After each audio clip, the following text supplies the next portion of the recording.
ચાલુ સાલે પાટણ જિલ્લામાં પડેલ મુશળધાર વરસાદના કારણે રાધનપુર સાતલપુર નેશનલ હાઈવેની હાલત બદતર બની છે। ઠેર ઠેર નેશનલ હાઈવે માર્ગ પર પડેલા મસમોટા ખાડાઓના કારણે અવારનવાર નાના મોટા અકસ્માતોના બનાવો પણ સર્જાતા હોવાના કિસ્સા પ્રકાશમાં આવી રહ્યા છે અને આવા અકસ્માતના કિસ્સાઓમાં અનેક નિર્દોષ માનવ જિંદગીઓ મોતના મુખમાં ધકેલાઈ રહી છે। છતાં તંત્ર દ્વારા આ નેશનલ હાઈવે માર્ગ પરના ખાડાઓનું પુરાણ નહીં કરાતા સોમવારે સવારે વધુ એક અકસ્માત આ માર્ગ પર સર્જાતા એક નિર્દોષ જિંદગી મોતના મુખમાં હોમાઈ હોવાનો કિસ્સો પ્રકાશમાં આવતા માર્ગ પરથી પસાર થતા વાહન ચાલકોમાં નેશનલ હાઈવે ઓથોરિટી વિભાગ સામે રોષ ભભૂકી ઉઠ્યો છે।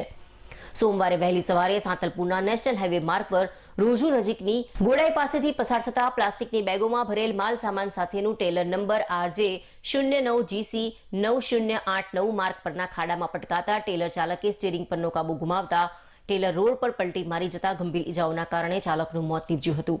ટેલરમાં રાખેલ માલ સામાન ભરેલી પ્લાસ્ટિકની બેગો વિરણછેરણ થતા માર્ગ બ્લોક થતા ટ્રાફિક જામના દ્રશ્યો સર્જાયા હતા।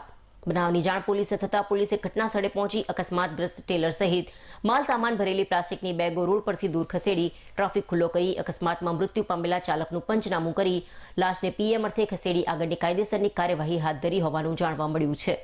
નેશનલ હાઈવે પર સર્જાતા અકસ્માતમાં બનાવોને લઈને પસાર થતા વાહન ચાલકોમાં પણ હાઈવે ઓથોરિટી વિભાગના તંત્ર સામે રોષ જોવા મળ્યો હતો। ત્યારે નેશનલ હાઈવે પર વરસાદના કારણે પડેલા મસમોટા ખાડાઓનું તાત્કાલિક ધોરણે રિપેરિંગ કામ હાથ ધરી ખાડાઓનું પુરાણ કરવામાં આવે તેવી પ્રબળ માંગ બની છે।